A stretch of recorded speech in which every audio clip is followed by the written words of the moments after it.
put it in quotation marks, the great breakup.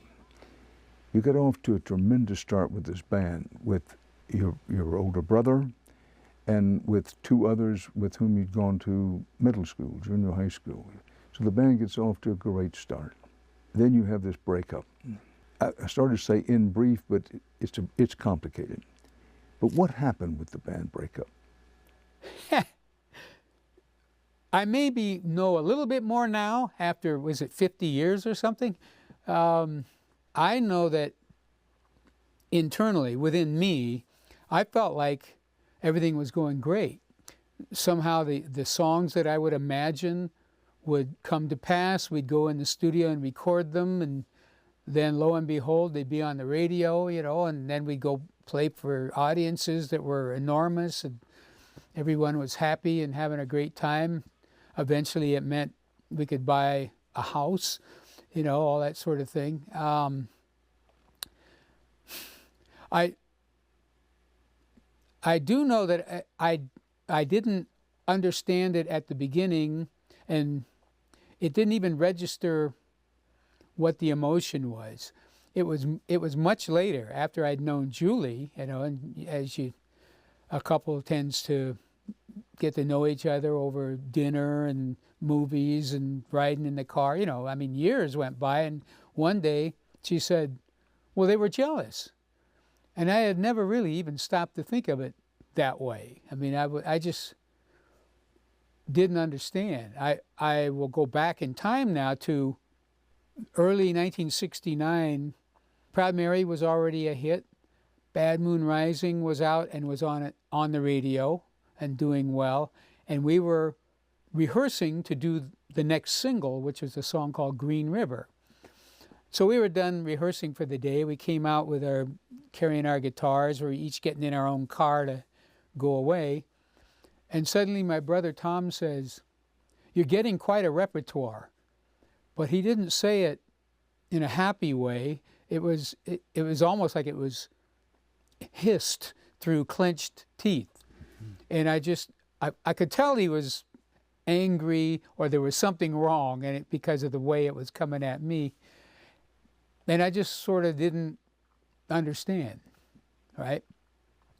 And so then as time would go on after that, I would hear comments every once in a while, especially like walking through an airport and a little kid had come running over with a piece of paper. Oh, John, can I have your autograph? You know, and oh, sure. You know, we're all walking together, and I'd sign the kid's autograph, and then he'd run away.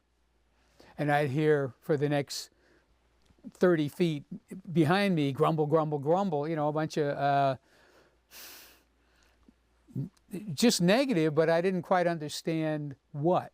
Well, fair to say. That cloud, or that whatever, that broil seemed to get bigger and bigger. And then fair to say that you went into a life spiral. Would that be too strong? No, that's very much what happened. Well, you tell me what happened. The band breaks up. You have your dream.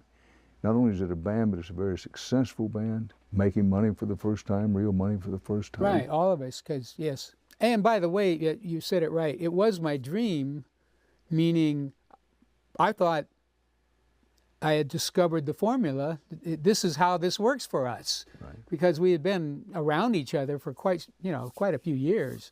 So I never looked at it as me against them. There were times when I would have to fight for a certain song, let's say, because I thought that was the best way.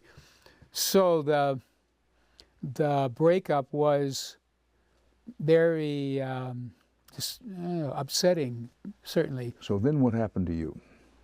The first thing that happened was I made an album of country songs, and it was called the Blue Ridge Rangers.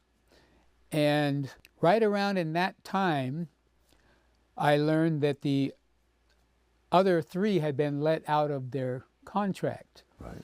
And I thought that meant if the band broke up, then we weren't under contract anymore. But sort of a big event happened. I made this album of pretty much country songs, and it was me playing all the instruments, doing everything.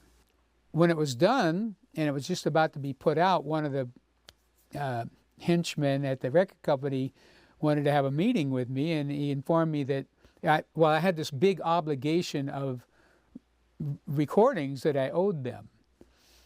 And he informed me that they weren't going to count that album that I had just worked for a few months on. I said, what do you mean you're not going to count it? Why? Because it's country. And so that just sort of blew my mind, just exploded what?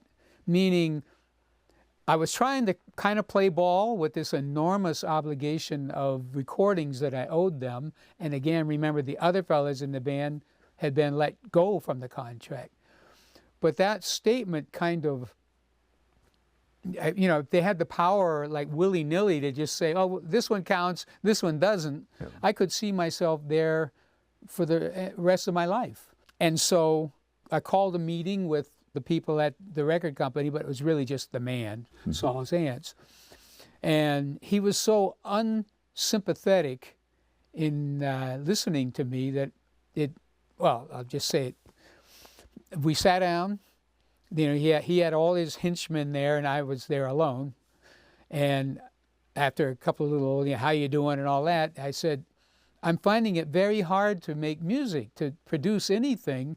This contract is just so like a big weight on me. I'm kind of paraphrasing, but I'm sure I was fairly colorful. So I'm just sort of being squashed by this contract. I don't feel very musical. And Saul Zaentz immediately says, that's not true. The whole history of art shows that the greatest art is produced in conditions of depression and oppression. And I mean, that was kind of the, what do you do? Where do you go from that? So well, I you left. Went from there, you eventually broke with the record company. Yes. You eventually got out of it. Well, I didn't get out. I just had to go away and go home and be quiet and not make any music. Tell me, was this the low point in your life?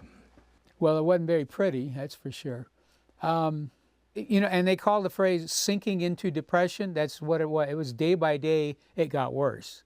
It wasn't like boom and then you're there. It was kind of, the next day after that, I couldn't believe it. I started seeing lawyers, oh, help me with this. And every time I'd show them the contract and they'd look it over, how all that stuff with lawyers goes. And then the bad news is, no, I can't do anything about this.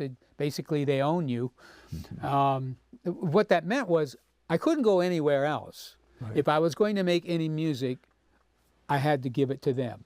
That was the law, even though they'd made all that money off of me already. And to make matters worse, they had gotten us into this tax what do they call it? Offshore tax shelter scheme, and we all lost all our life savings in it. So I was pretty much broke and couldn't make any more music unless I gave it to them. So I was in a word, I was unhappy.